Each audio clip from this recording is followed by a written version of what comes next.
Welcome to this class, the market research data collecting process. This class is the conceptual continuation of the previous one, where we dealt with general considerations and some preliminary indications about market research. This class is also the fourth stage of the market and marketing analysis within the investment process assessment. The outline is very rich, as we might say. We will start with data collection process, an overview. We will deal with the types of data. We will deepen the analysis of the survey process. We will consider sampling and questionnaires as methodological aspects and specific instruments of data collection. And at the end of this class, we will deal with the test marketing, which is a very powerful tool related to the launch of new products, for example. So this is going to be quite a technical class. We will deal with a lot of items and definitions. We will see a lot of lists of items. So let's consider this class as the recipe for collecting data in a market research initiative. Data collection, the overview. Let's start with the consideration that information can be obtained from primary, secondary, tertiary sources, as well as non-traditional sources. So this classification in terms of sources, as we will see, will lead to the classification of information itself. So we will define primary, secondary, tertiary, and non-traditional information in data related to the sources that we can or we choose to refer to. In a more specific way, primary data are related to primary sources, secondary data are related to secondary sources, meaning that either we refer to, as we will see, the so-called gray sources or other elaboration of primary data. With the same mechanism, we might obtain tertiary data, and we might refer to the non-conventional data or the informal methods when we're able to gather information and obtain data through non-structured ways. I mean, referring to non-scheduled activities, non-structured questionnaires, non-organized specific service, and things like that. Data is coherent information. Coherent information means that it could be a single source of information that we take in consideration, or we could elaborate more single information and we might obtain data. The coherence of data is related to the domain. So data is coherent information and it pertains to specific items like the industry we're operating in or we're about to operate in, the enterprise, considering the hosting organization of the investment projects we're dealing with in this program, and the external environment. So again, the coherence of such information is evaluated according to the target we're going to analyze. So we might have data about the industry, about the enterprise, about the external environment. The cost of acquisition of data is also very important. So we need this coherent information, but information is costly. We have to activate sources. We have to buy databases. We have to organize activities. We have to have workforces dedicated to this data collection and analysis. So, the obtainment of data has a cost. This cost should be compared with the value of information.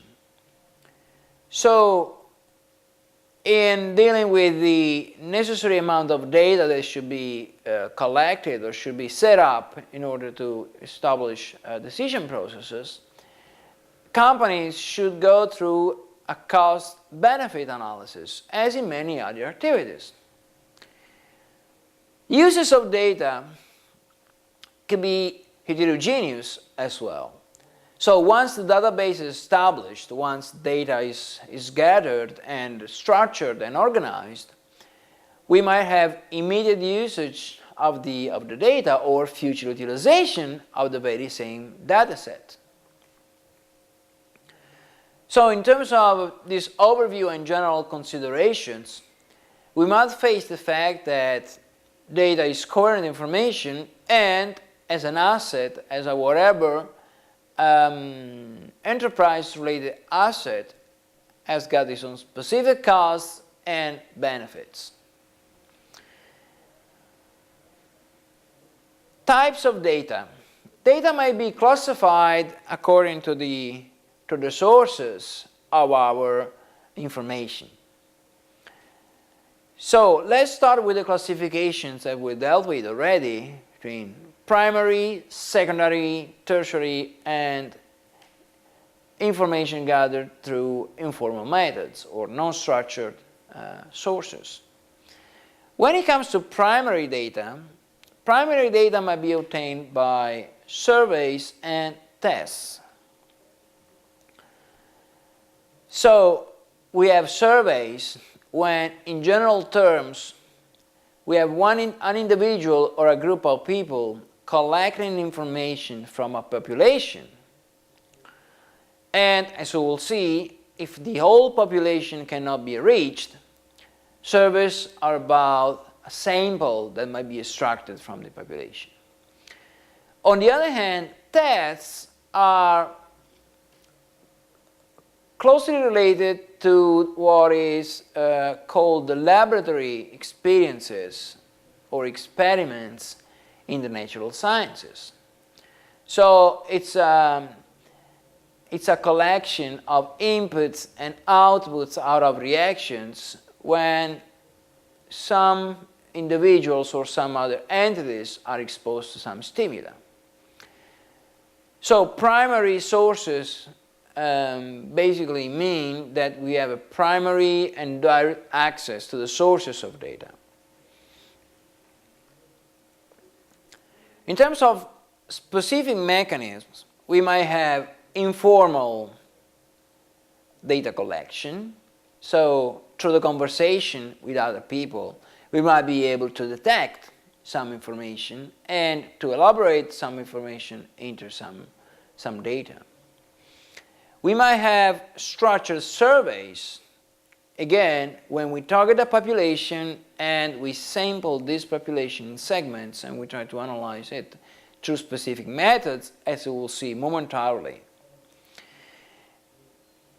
Test marketing, this is going to be the last part of this presentation, which is particularly important when we're trying to figure out what the market reaction could be to the launch of a new initiative or to the launch of a new product, for example.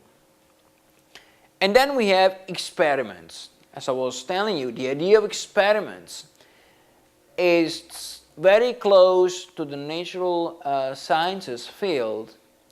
So it's a collection of reactions to specific stimuli that we're exposing a group of individuals or whatever organizational entities to. So these are the collection mechanisms for primary data. In terms of cost and value, two items that we have just dealt with. Primary data collection through the employment of such mechanisms is the most expensive, but in general terms must be the most valuable source of data for the organization. it's a direct contact with the sources of information. So if we consider the market as a source of information, it means to have a direct access to the data and the information expressed by our potential customers.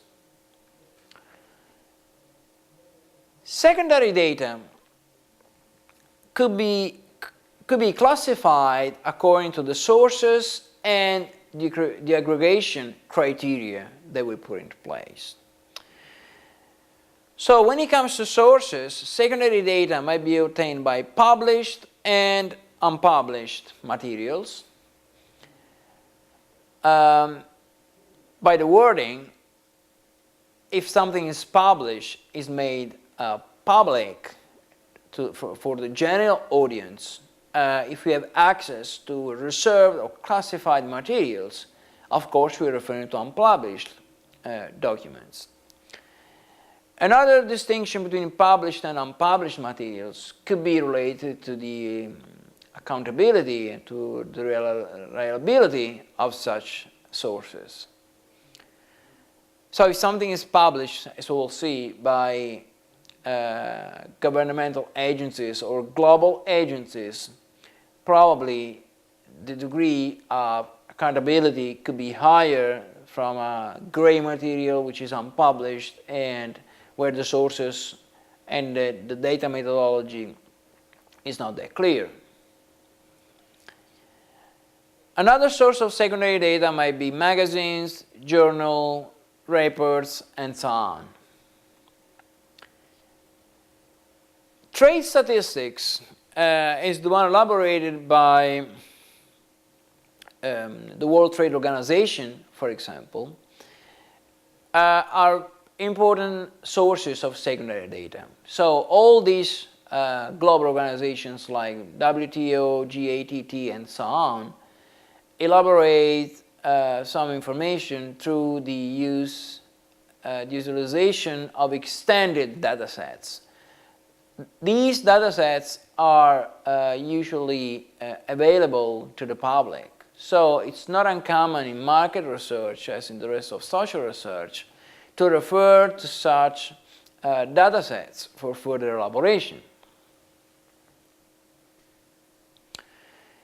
Then we might have census data. So if we target a specific area and the regulatory agency, like the government, is collecting census data, census itself could be a useful source of information. One negative aspect, which is often related to census data, is the degree of the update degree of such data, which means that census take place generally each 5, 10, or 15 years. So we might have a picture of a specific situation, which is not just the state of art of the local conditions. Trade organizations are very active in gathering data and setting up data sets and databases, which are often available, as well as they are very committed to the delivery of specific recent trends or documents related to the general trends for international trades. These are very precious sources of information too. International development organizations. So everything which is related to the international development, like the United Nations Industrial Development Organization, for example, delivers and produces documentations and educational programs which are precious sources of information about the local markets as well. So, as we've seen so far, primary data imply direct access to the sources, whereas secondary data is related to the utilization of already published or already elaborated materials from third parties. Tertiary data are made of analysis of data and analysis of scenarios. So the analysis of data is the elaboration of data which are obtained by opportunity study. Has several objectives. Refinement of the business idea. We've seen that the business concept is crucial for the overall investment process. The business idea could be sketched in a rough way, but then it has to be refined and retuned according to the other contingent situations. Preliminary evaluation of alternative approach. Preliminary assessment of strengths and weaknesses.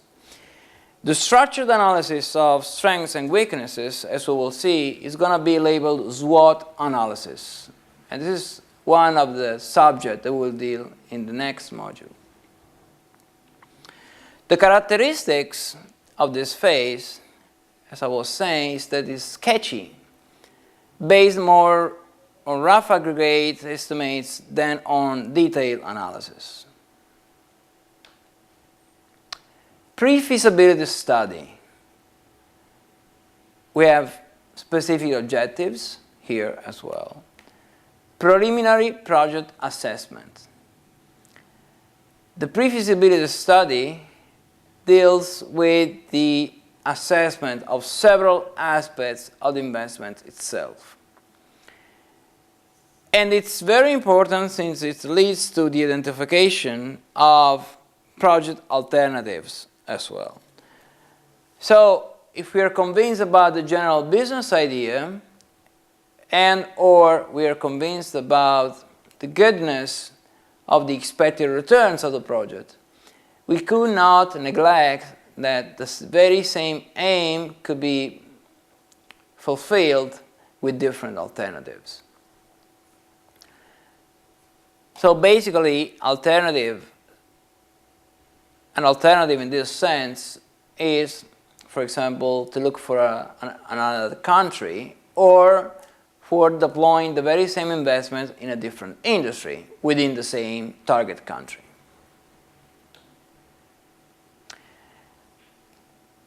Another objective is about to identify critical aspects that require special support studies. So we can distinguish in this pre-feasibility study some needs of specific deepening of some elements. Just to give you an idea, if the industry is very peculiar and has very specific regulations, or if the country has specific economic trends which differ significantly from the rest of the world, from the general area we're taking in consideration, we have to refer to additional support studies, just to make our set of information richer and just to help our investors and financiers and other partners have a better understanding of the different alternatives. To this extent, the choice could be grounded on a wider and richer set of information and eventually could be more effective. The characteristics of this phase, it's an intermediate level of detail based primarily on secondary data. Now, the preliminary study, I'm going to recall that were based on a sketchy ideas. Here, the level of details and deepening and analysis is a little bit higher. Information set is richer, and the alternatives are wider. The set of alternatives is wider than beforehand. When we refer to secondary data, means that the organization of the government does not have access to direct sources of information, but could refer to structured and elaborated reports from other organizations, which is a precious source of information as well. Feasibility studies. The objective here is to provide commercial, technical, financial, and economic information needed for investment decision making. So, as you can see, we're moving closer and closer to the moment of choices. We're moving ahead from just the general idea, the business concept, to decision, which is always a very crucial phase in whatever organizational process.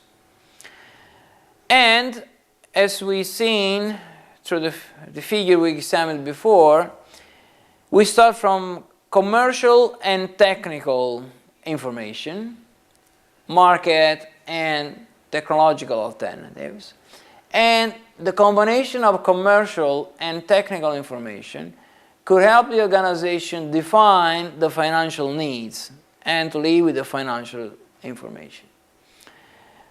When it comes to financial information, we have to compare the internal financial information, which are closely related to the project and to the organization, which is hosting the project itself, as well as with the general financial information, which is related to the general economic system which is hosting the project. So, namely, the country or the region where the project is going to be developed in. Eventually, we could have the economic information need as well. This phase is quite delicate since it depends on the field, specific field, and it depends on the specific industry we're taking in consideration, whether we need more or less general economic information. Meaning that if the industry is representative of a country or of a region, we could consider the general economic information as a proxy of the industry-specific information set.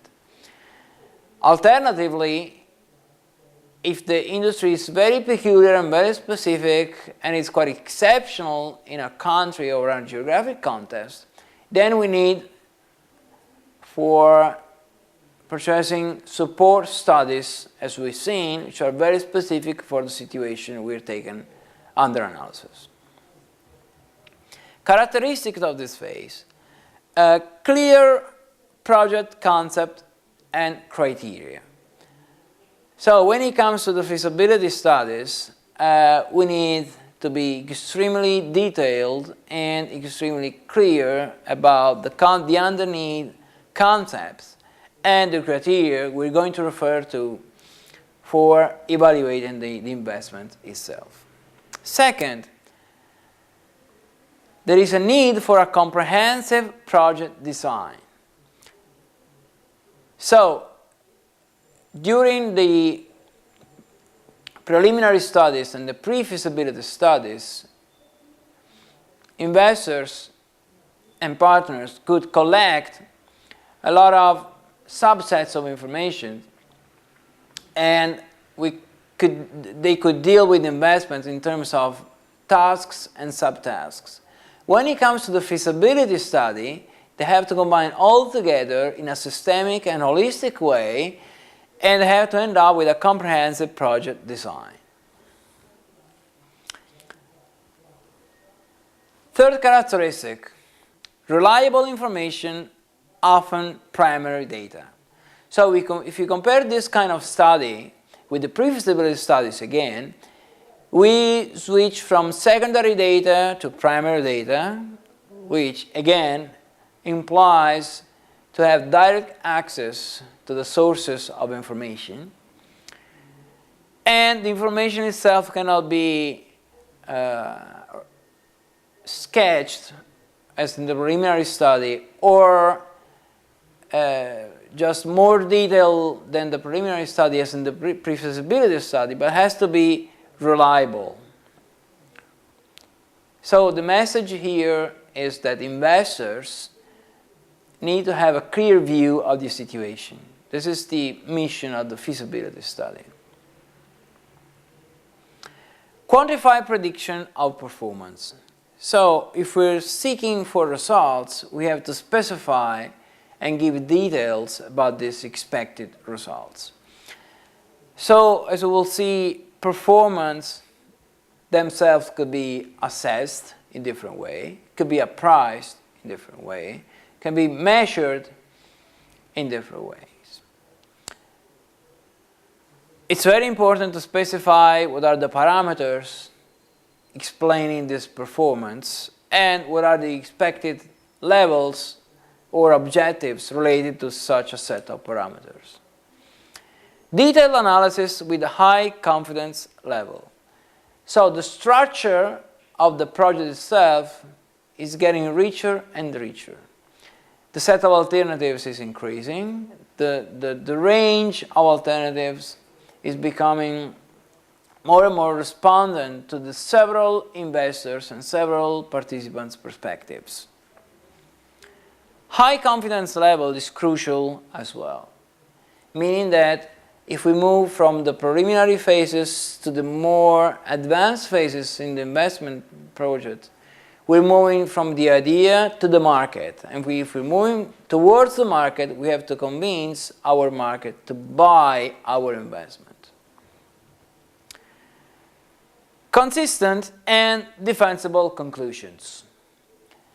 Quite often, several investment projects lack of interesting and reliable and consistent defensible conclusions, which means that sometimes are able to report some expected results, but still the final outcome, the final goal of the investment itself, and most importantly, the relation between the investment and the business concept underneath is not always clear.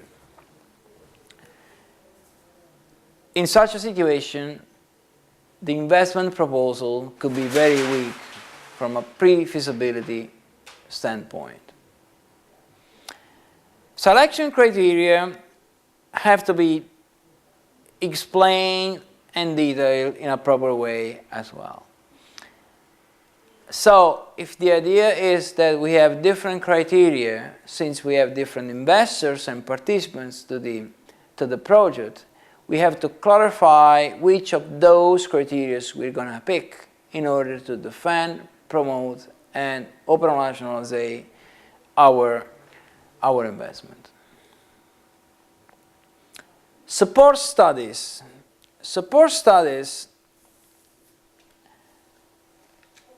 are these additional studies we've seen already. In details, the objective is to provide detailed technical analysis of critical design features. So we are integrating our studies with specific deepening, specific knowledge, specific information. And it's not just general information, but it's a technical analysis. So, as we will see in next classes, an investment process implies the usage of different tools and different technicalities. Support studies are closely related to such items. Characteristics. Since they might be quite expensive, support studies have to be very specific. So, one of the characteristics is that they have a limited scope. Now, a narrowed scope implies that the investment has got specific objectives, and the support studies should be consistent with this narrow objective of the investment itself. Performed by technical experts. This is another crucial element. I mean, the business idea, the business concept, the underneath mission of the investment are often elaborated, discussed, promoted by the sponsors of the project itself. When it comes to the support studies, they have to be done by professionals. Professionals from the field, of management, for example, or project management, or financial markets, or international business, or an ensemble in a heterogeneous team of all these different professional backgrounds.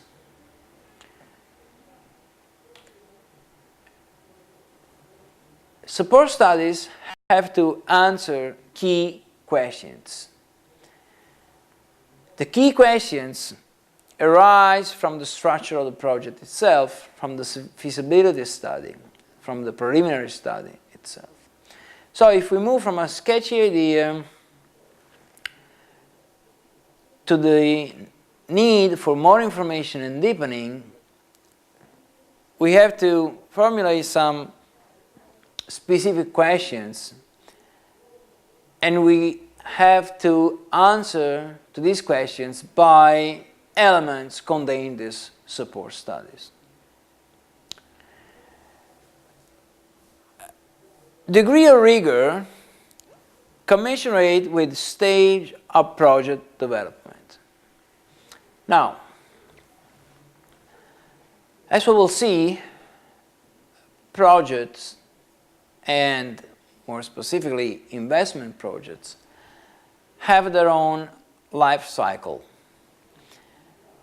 So the degree of rigor, which means the proper usage of methodology in these support studies, has to be consistent with the phase of the life cycle of the investment project itself.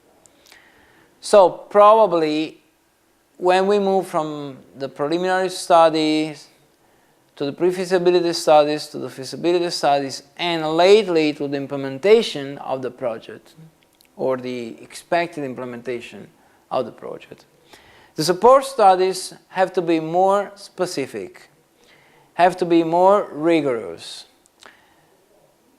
For being rigorous, two elements are crucial. The first one is the proper use of information, meaning that in elaborating the support studies, we have to refer to different sources of information, namely databases or other information repositories, and all these sources have to be consistent one with the other. The second element is related to the use of the tools of investigations. It's about research methodology. So, since we have different alternatives, we have to be sure that rigor, in terms of referring to the proper and most effective methodology, is consistent with the aim of the study as well. Finally, we can describe the different types of support studies. So we will deal in details with the different kind of studies that we could need during the preliminary studies, pre-feasibility studies, feasibility studies. First one is about market studies. This is typical of the marketing field. Could be related to specific markets, specific areas, specific niches in general markets. Or it could be related to the international markets as well, meaning that each country could be considered as a specific market, or each region could be considered as a specific market. As the countries are heterogeneous, the need for having specific information about them arises. Inputs.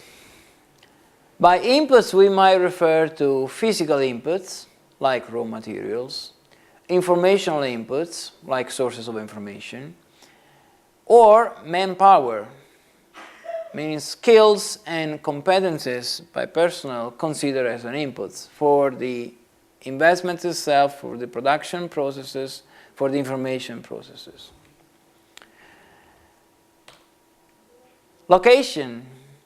If we consider the specific site where our investors are looking for new opportunities, so if we identify the specific location for example, a foreign direct investment, that as we will see could imply to establish and set up a manufacturing plan or to start up a new venture in a specific geographic area, or to establish a joint venture with another existing companies or organization. In all these situations, specific information about the exact location could be needed. Support studies includes this kind of information as well. Technology, it's another important item which is included in the support studies. So, as we will see, we could have different technological alternatives, and the idea of technology itself could be defined in different way, could be specified in different way. What we can consider at this stage of our exploration of such a subject is that the more specific technology is, the higher could be the need for specific information about it. The degree of technology intensity, for example, if we consider high-tech industries, it's a crucial element related to the investment. If we're referring to labor-intensive activities, probably the need for such rich information about technology is lower. In the same way, if we operate in a very unstable industry from a technological point of view, where a lot of different standards replace one with new ones with the previous ones, information about technology situation, the existence, and the possible forecast of such technological trends could be extremely useful as well. Last but not least, information about the equipment. The investment could be based on production technologies or could imply the acquisition of specific equipments, machineries, and so on and so forth. So, technical information about the durability of such equipment, about the obsolescence or possible obsolescence of such equipment is crucial for assessing the investment in a proper way. As we will see in the next classes, these kind of studies are all very important for the investment appraisal and for the next phases. That's everything for this class. I'd like to remind you that all additional information can be found on our website.